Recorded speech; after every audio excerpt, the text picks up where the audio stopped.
everyone, Chad Shoop here, and welcome to my latest quick takes video. We're going to run through a handful of stocks here real quick, just to figure out whether or not they end up on my bank it or tank it list. So today, I'm going to go over a few stocks that were mentioned in my last quick takes video where people wanted me to take a look at Twilio, Robinhood, the app, and another stock, but plus they were also mentioning though that they wanted to know how I got these colored lines on my chart, these colored candlesticks for the charts that I use. So I wanted to take a step today to talk about that, to talk about where these colors come from and why they matter and why I had them basically set up on my standard chart, and then break down whether or not these stocks are on my bank it list, which means I expect them to head higher or on my take it list. So let's jump right in. Now we're gonna start with this chart here on this unique graph. This is really where those candlesticks, the colors come from based on these four quadrants. So you can see in the top right and the light lettering over here, it says leading. This is the leading quadrant. When stocks are in this sector, they're leading the market. And then they start to weaken, so they fall into this weakening quadrant. They eventually lag the market, which means they're trailing behind it. Then they start to improve. They're improving against the rest of the market, and then they're back to leading. And then there's this whole cycle that goes through for these stocks. And this chart is what's called a relative rotation graph, where these are rotating around these four quadrants. And then the center is the S&P 500. So that's the index that we put in the center to kind of base all these relative to it. And the two most common things that you look at on a relative basis are whether or not you're leading the market or lagging the market. Pretty basic stuff. If you're leading the market, you're outperforming. If you're lagging, then you're falling behind and you're underperforming the overall market. So those are two elements of a way to relatively compare the stock to the index. And it's good to know that, if you're leading the market, strength usually continues to show strength. But what this does, what this chart shows, is it goes from just leading the market to adding in a momentum element where we're taking the relative strength of the underlying stock to the overall market. That gives us the leading, lagging sort of thing. But then they take a momentum of that relative strength to throw in when things start to weaken and when things are starting to improve. So now we get this whole dynamic picture here of where stocks are relative to the S&P 500. And that's important because overall, the S&P 500 is made up of the 500 largest stocks. So then you throw those and a whole index together, and then you're looking at how things are performing and underperforming against that. So the benchmark is the S&P 500. Our goal is to find things that are going to outperform, and you're intuitively, it all starts to make sense that things start to rotate through the market where they're leading some, lagging some, and that's exactly what we see on this chart. So I have it here pulled back to the start of 2021 up here on the top, and I'm going to scroll through just so you can see how these things rotate. And I'm going to pull up just our 5 stocks that we're talking about. Robinhood's the only one missing because it comes in later once they finally go public. So as we scroll through here, you can just see that there's this rotation, at least a clockwise rotation around this. It's not always dead center around the S&P 500. You can see that they turn earlier sometimes and turn later and all over the place a little bit. But there is still that natural rotation here that we're seeing where things go from lagging the market to improving to leading down to weakening and then back to lagging. We see these things go into this, and there Robinhood just came into the picture, and that just shows you this is another thing that we can talk about is the further we go from the center, away from the S&P 500, which is here, the more volatility we're seeing in the underlying stock. So Robinhood, boom, jumps out way over here because it's an IPO stock, seeing a lot more action, a lot more volatility, and you can see that it stays outside there quite a bit as we continue to go forward. And then it starts to settle down, and now we're just back into the normal rotation. And you can see where Robinhood is today just by taking a look at this. So nothing else, not even having to look at a price chart. This is Robinhood down here on the left. So it's deeply lagging the market, underperforming. We can see Merck here, pharmaceutical company. It's lagging, but now it's heading this way because that's Merck on this color. The blue line is Twilio. So it was improving, started to pull back. Now it's heading back down into the lagging. And then this was another stock that they wanted to feature today is I3 Verticals. So it's swinging around from improving, heading towards the leading quadrant. And then Apple is leading, but now it's turning down and headed to the south. So the two stocks that I'm adding today that I wanted to feature outside of what came up on the last video is Merck and Apple. And that's because of where they are on this relative rotation graph. Because even though things are lagging, we just saw throughout this whole year that there's this rotation. So once we see things in the lagging quadrant, what I look for is them to turn higher. Now, it won't show us this on the chart, but what we'll see when we pull up the price chart here of Merck is that it is lagging the market, so the bars will be red, and then maybe we have an indication that things are starting to improve, and that's what it's starting to look like here. So when we pull up the chart, we see that it's definitely lagging right now. You see all the red bars, and not much of an indication that things are improving, but you see that it's flatlining a little bit, and this came as we were seeing some volatility in the overall market. So there's a relative improvement, and that's why we started to see things turn around on the relative rotation graph back there. And that's why, so Merck, this is a company that I would actually look at to put on my bankit list, even though it's had this a lot of volatility, a big swing here. You zoom out on the chart, take that off, and you see that's just kind of drifting sideways, hitting a little lower, but every time it gets down to about this range, looks like the low 70s, we get a bounce off of it. And that's exactly what the relative rotation graph has shown us, that the stock's heading and improving. So we would look to try to catch that turn, and we'd have this stock on our bankit list expecting it to head higher from here. Now Apple, on the other hand, it's leading already, so it's out here in the leading quadrant.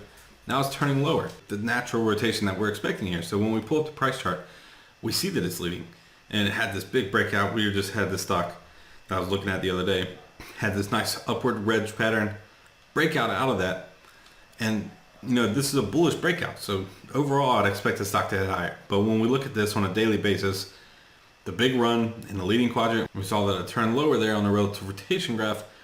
So it's in the leading starting the weekend, and that's going to signal here a pullback. Now the depth of that pullback would put you on a bigger caution here for the stock. But if you can get a hold of this stock on a pullback, this is a stock that's actually going to be on my bankit list. Now I'm expecting a short-term pullback here over the next couple of weeks.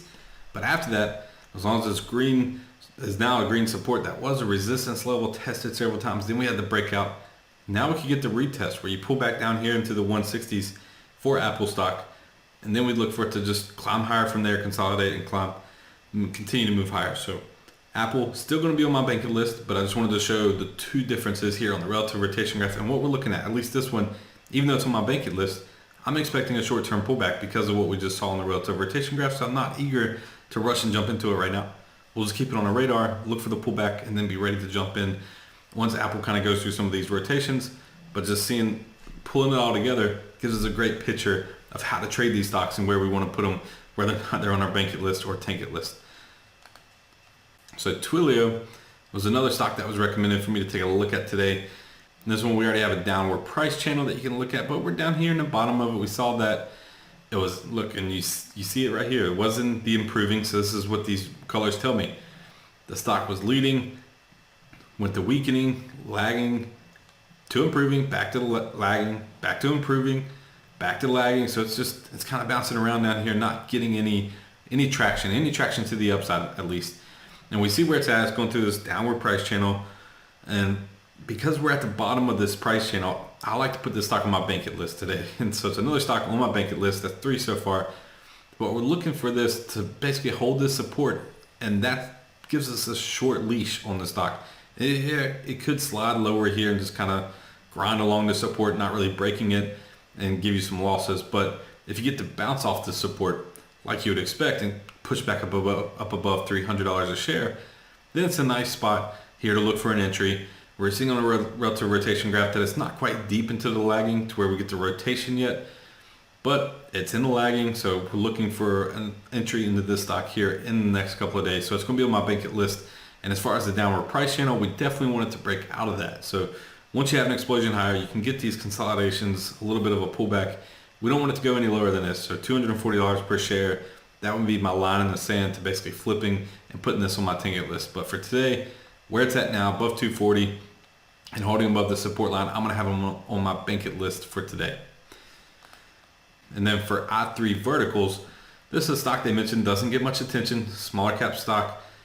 And when we look at it here, it hasn't done a whole heck of a lot over the last couple of years. This has basically going sideways since it became public. That was around $18 is where it was trading at then. It's around $20 today. Had some nice spikes, a bunch of volatility along the way, but here we are dealing with this nice little wedge pattern up here, breakdown lower out of that. The good news is that I think that move is played out now. Now we're looking for another consolidation down here. You see it's improving, so that's good to see. We saw that it should be heading to leading, so we're hoping that that carries it kind of out of this little, you see this downward trend channel here that we can basically draw in. Carries it out of this for good, because right now we're kind of flirting with it. So we want to break out of that, get into that, push into that leading quadrant for once. And I think that'll be good enough to keep the stock on your bankit list, to keep holding this company. So it'll be on my bankit list today. And that's mainly because when we go back here, this $18 looks like a pretty good floor for the stock. For sure, if it falls much below that, I'd bail on it. I wouldn't want to touch it at that point. But where we're at now, it's about a 20% drop. So it's something to keep on your radar, and I'll put this stock on my bank list as we look for it to bounce higher from here. Now, our last stock that we're looking at is Robinhood, way over here to the left. And this one is it's a frustrating stock to watch because when it first came out on the IPO, it basically came out at the right time. A lot of hype around meme stock trading, around crypto trading, and they were just eating it all up. They were right in the middle of all this. They were having a crypto platform. They were the king of the meme stocks there for a little while. A lot of trading, a lot of action. It was the perfect kind of culmination to go public and blow the roof off this thing. And they did. They shot up above $80 a share, but they basically picked the top. When they went public, meme stocks have not played out so much now. Crypto's been kind of in a rut.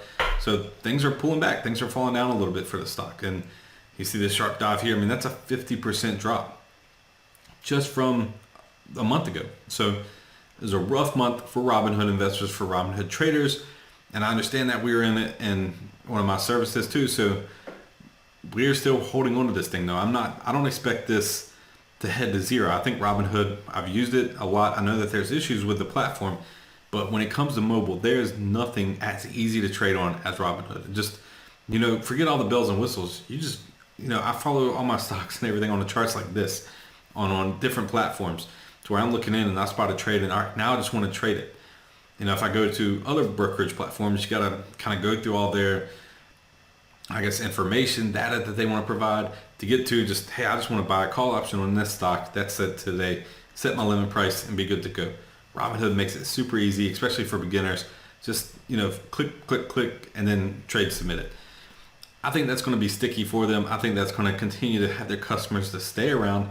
And no matter what the next bubble is, next phase, next kind of trading craze that comes up, I think Robinhood's going to continue to play a big part in that. So the fact that it's fallen this much, I still love the stock. I mean, when we looked at it on the relative rotation graph, this deep into the lagging quadrant, I would like to see it to turn higher before we really jumped into this thing. But where it's at today, around $20 a share, I cannot take this off of my Bankit list. It's going to be a Bankit stock today.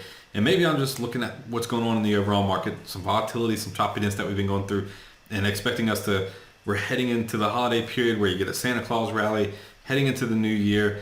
And we've seen small caps underperform so far here at the last 3 months or so. They've basically gone nowhere when you look at the Russell 2000. So small caps, they basically window dressing portfolios. They're getting those meme stocks out of their portfolios for hedge funds. They're dumping these things that kind of look questionable. And I think they're going to jump right back into them in January next year. That's the January effect essentially in the stock market where investors come back into those window dressing plays that they're buying some of these large caps to put them in their stocks. So when they do their filings, looks like they made this performance by holding these large cap stocks and everything looked good for their investors. But they really had to do it by holding all these more volatile stocks that were doing well throughout the year.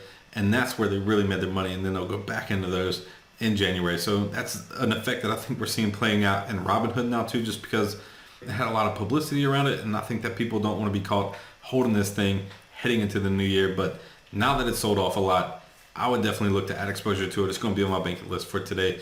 And again, 5 stocks, they all ended up on my Bankit list today. But that's just a product of where we are in the environment right now. I'm not expecting a major crash. I said this in my video a couple of weeks ago, even about the new COVID-19 cases that are coming up and the worries. I mean, it's winter time, so that's kind of given that we're going to see more positive cases and that sort of thing.